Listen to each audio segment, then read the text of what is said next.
واده داسې وشو چې ټول کلی لکه د ناوې او زوم د باراتو په رنګونو روښانه شوی و.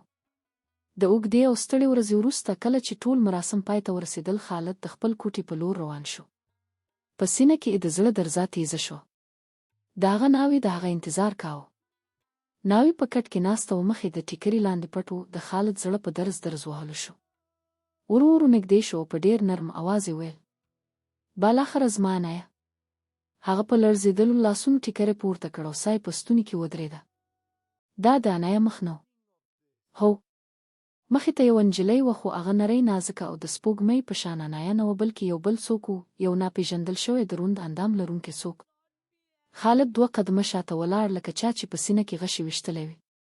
په غوسه کې یې اواز پورته شو: ته څوک یې؟ نجلۍ ورو ورو سر پورته کړ. په سترګو کې یې د مرواریدو په شان اوښکې روانې وې. په لړزېدلي اواز کې یې ویل: زه نازیه یم، د عنایه مشره خور. د خالد غوسه لا نور هم راوپارېده. عنایه چېرته ده؟ ما خو د هغې لاس غوښتلی و. تاسو ټولو زما سره دوکه وکړه. د نازیې اواز مات شو. مهرباني وکړئ زما خبرې واورئ. دوکه یوازې تاسو سره نه ده شوې، ما سره هم شوې ده. خالد په قهر وویل: روښانه ووایه. نازیه داسې خبرې پیل کړې لکه له زړه یو تریخ اغزه ایستل کېږي. عنایه له بل چا سره مینه لري، یو غریب هلک سره چې یوازې ایست لري. کله چې تاسو د مال او نوم سره راغلی، زموږ پلار دا معامله ګټوره وګڼله. عنایه انکار وکړ، ویلې چې مړه به شي، خو ستاسو سره نکاح نه کوي. خو هیچا د هغې خبرې وانه اورېدې. د واده یوه ورځ مخکې هغه د خپل معشوق سره وتښتېده او یو لیک یې پرېښود چې هېڅکله به بېرته رانه شي. خالد داسې احساس وکړ لکه ځمکه یې د پښو لاندې وڅرخي. نازیه بیا ویل: تاسو پوښتنه وکړه چې زه ولې هوکړه وکړه. زه هم بندي وم. پلار مې ویل ته مشره یې، چاغه یې، تا څوک نه غواړي. دا زموږ د کورنۍ وروستی چانس دی. هغوی زه مجبور کړم چې د عنایه جامې واغوندم، د هغې په ځای کښېنم او چوپ پاتې شم. هغې مستقیم د خالد سترګو ته وکتل. په سترګو کې یې ویره، تمنه او وروستۍ هیله وه. زه پوهېږم زه هغه څوک نه یم چې تاسو یې غوښتل، خو بل لار مې نه درلوده. که تاسو ما بیرته واستوئ، هغوی به مې وژني. مهرباني وکړئ زما عزت وساتئ. د سیله به یې درکوم. زه به ستا ښځه نه بلکې ستا خادمه یم. یوازې ما ته پناه راکړه. کوټه په بشپړ ډول چپ شوه. خالد لکه د ډبرې ولاړ و. بیا یې غږ راغی، سخت تیز: ستا خبرې مې واورېدې. نن شپه به له دې کوټې نه وځې نه. خو خوشحالې مه کېږه. دا مه ګڼه چې ما دا کار ستا لپاره وکړ. ما دا یوازې د خپل ځان لپاره وکړ. د هغه اواز یې خو لکه د یخ یوه ټوټه چې د انسان روح ته ښکه کېږي. زه به ټول کلي ته دا تمثیل نه پرېږدم چې د واده په شپه له ما سره دوکه وشوه. زه به د هیچا د خندا موضوع نه جوړېږم. هغه پرته له دې چې نازیې ته وګوري ویل: تا ویل چې خادمه به شي، نو هماغسې یې ومنه. خو یوه خبره یاده لره، ته به زما ښځه بللی شي، خو زه به هېڅکله تا خپله ښځه ونه ګڼم. د سهار په لومړیو رڼاګانو کې دروازه خلاصه شوه. د خالد مور رباب د ناشته کولو ټرې په لاس کوټې ته رانوته. کله چې یې نازیه ولیده، مخ یې سخت شو. خال، دا خو عنایه نه ده. دا خو د هغې مشره خور ده نه. خالد سمدلاسه خبره واړوله: او مورې ته بالکل سمه. دا عنایه نه ده، دا نازیه ده. او دا هماغه نجلۍ ده چې ما د ځان لپاره غوره کړې ده. هغه د نازیه په اوږه لاس کېښود. موږ د عنایه غوښتنه کړې وه، خو ما پوه شوم چې هغه مناسب نه ده. ما ته یوه هوښیاره او باادبه ښځه په کار وه، او هغه مې په نازیه کې وموندله. رباب اوږده ساه واخیسته. ښه دې وکړل زویه. عقل د سړي اصلي زینت دی. خالد د دروازې په لور لاړ، خو په غږ کې یې حقیقت و: غلط فهمي مه کوه. ما دا ستا لپاره نه دي کې. ما یوازې خپل نوم د بدنامۍ نه وژغوره. ته به دلته اوسې، خو د یوې خادمه په شان. بهر په انګړ کې رباب ودرېده، مخې له موسکا خالي و، سترګې لکه چړې. نو ته هغه هوښیاره نجلۍ یې؟ ښه واوره، نن ستا کاکا او ماسې راځي. هېڅ کمښت به نه وي. دا ټول کارونه ستا ذمهواري ده. نازیه چپ شوه. دا د هغې د واده لومړی سهار و، خو هغه اوس پوهېده چې دا واده نه و. دا سزا وه. نازیه لاړه. بیا یې اوړه ونیوه او په اوبو کې یې ګډ کړل. خو اوبه یې ډېرې واچولې، اوړه چسپناک شو. کله چې یې بیا ورسره ګډ کړ، نو لکه د تیږې په شان کلک شو. رباب وخندل: لا حول ولا قوة الا بالله. دا د هغه هوښیاره ښځه چې حتی روتیم نشي جوړولی. هغه نږدې شوه په ټیټه خو زهري غږ یې ویل: ستا پلار تا ته هېڅ نه دي در زده کړي، بس دا چې پیداکارۍ د زمان فریب کړې. نازیه یوازې چې پاتې شوه. ځکه چې هغې ته د خبرو حق نه و، یوازې د زغملو بار و. رباب هغه ټېله کړه. له لارې لرې شه. زه خپله کوم. ته لاړ شه او د مېلمستیا کوټه پاکه کړه. هغه کار خو عقل هم نه غواړي.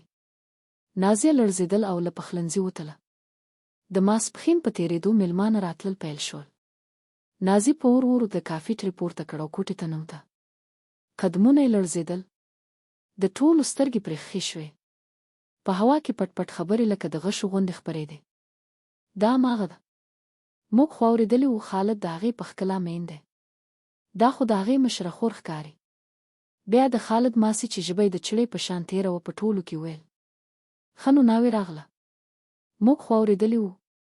نازیه سر ټیټ کړ. د خلکو د خبرو تر درنو سیورو لاندې روانه وه او پوهېده چې دا یوازې واده نه و، دا د هغې د صبر امتحان و. تا ته خو نرمه نازکه نجلۍ خوښه وه. دا څه دې ټول ونه کور ته راوست؟ په کوټه کې خندا خپره شوه. خو خالد په ډېر آرام غږ ویل: ماسي، نرۍ څانګه د لږې هوا سره ماتېږي. خو ونه لري خو کوي سیوری م ورکوي او میوه هم. یوه شېبه کوټه چوپه شوه. ټول حیران پاتې شول.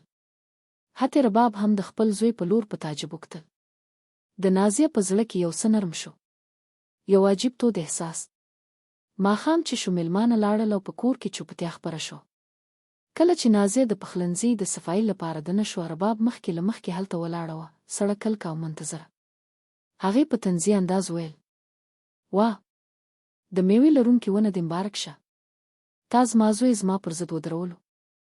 بیا یې د کارونو اوږد لیست پیل کړ.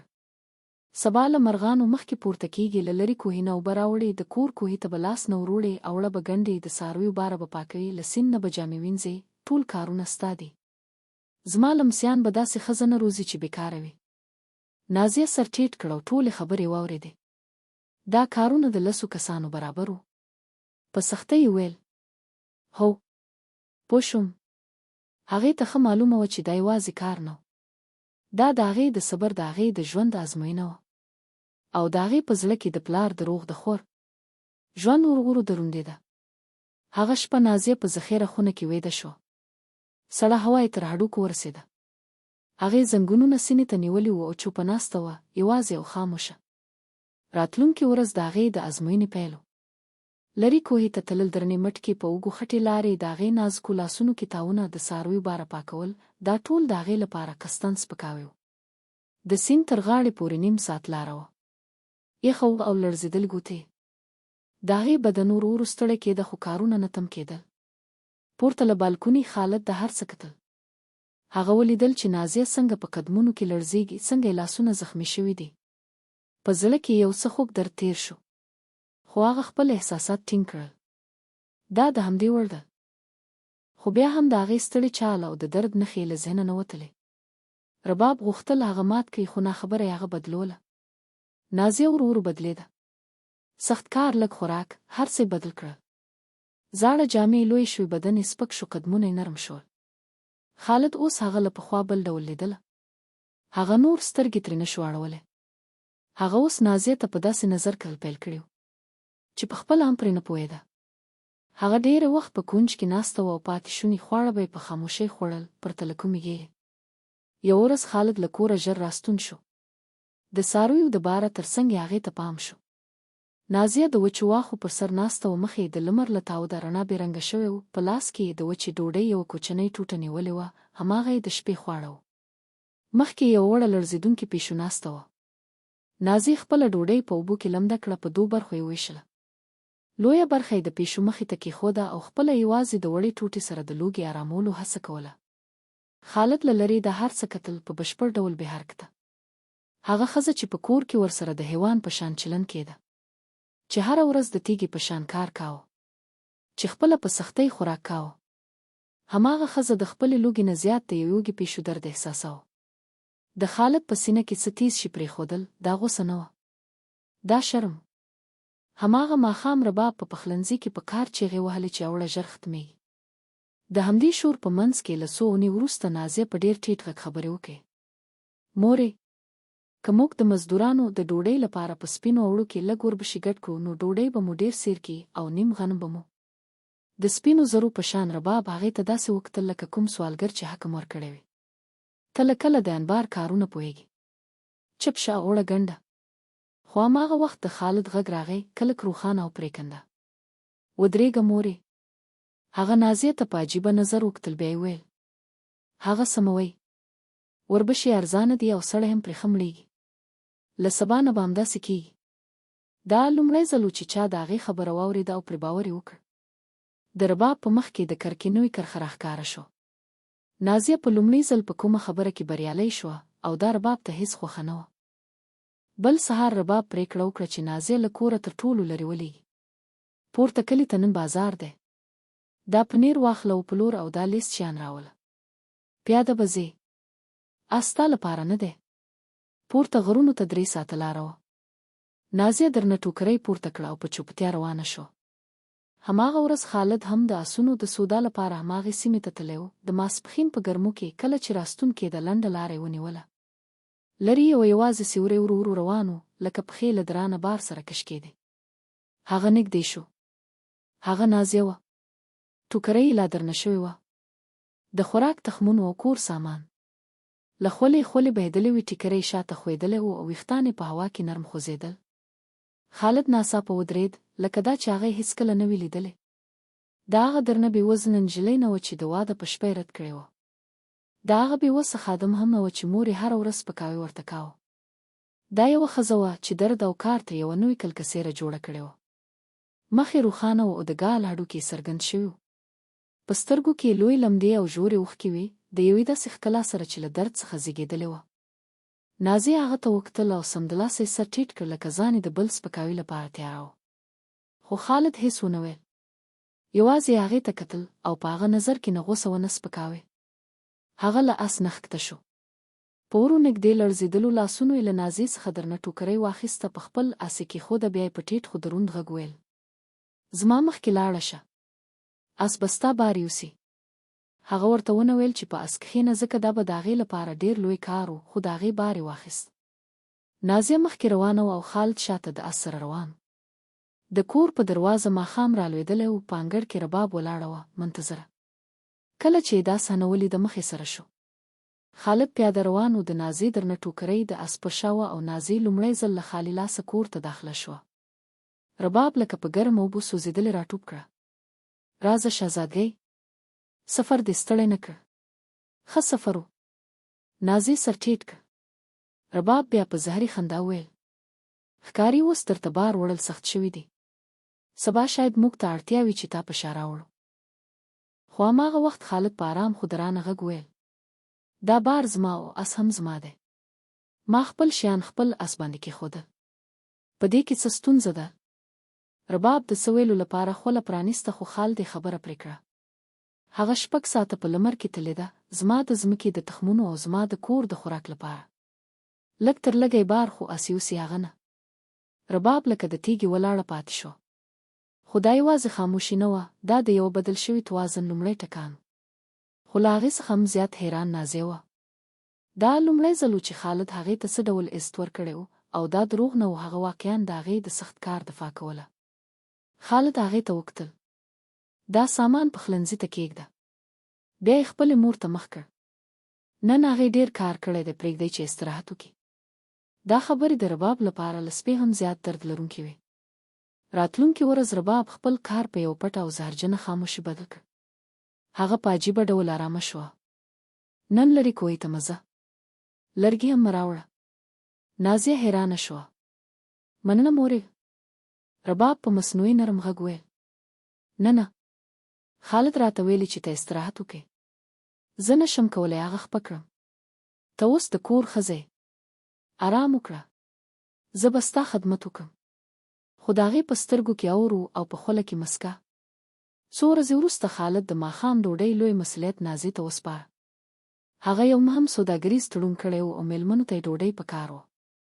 د نازیې زړه ټکان واخیست.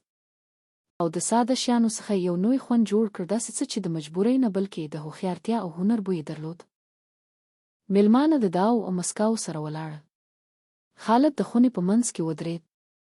خالي لوښو ته یې کتل. رباب د دروازې تر څنګ لکه مجسمه ولاړه وه، ماتې ښکاره وه په څېره کې. خالد بې له دې چې هغې ته وګوري بهر ووت.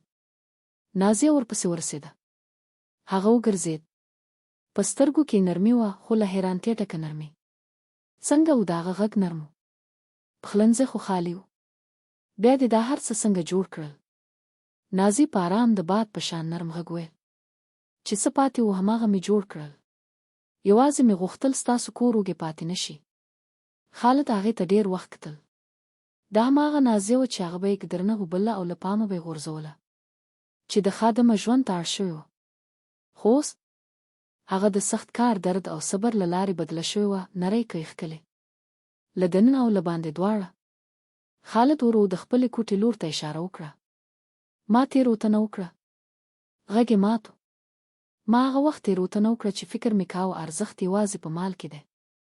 او هغه وخت هم چې ما چوپ پاتې شو کله چې زړه مې ولید. هغه ژوره ساه واخیسته. دا کور ستا دی، نه د میلمن کوټه، نه د انبار. بیا یې هغه خبره وکړه چې نازیه هېڅکله تمه نه درلوده. آیا ته به د دې کور مېرمنه او زما د زړه مېرمنه کېدل ومنې؟ نازیه چپ شوه. سترګې یې پټې کړې.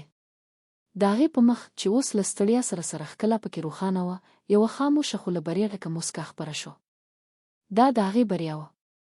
ځینې وختونه هغه درد چې موږ یې تر ټولو لوی ظلم ګڼو، هماغه زموږ اصلي کود، زموږ اصلي ځای او زموږ حقیقي ځان راڅرګندوي.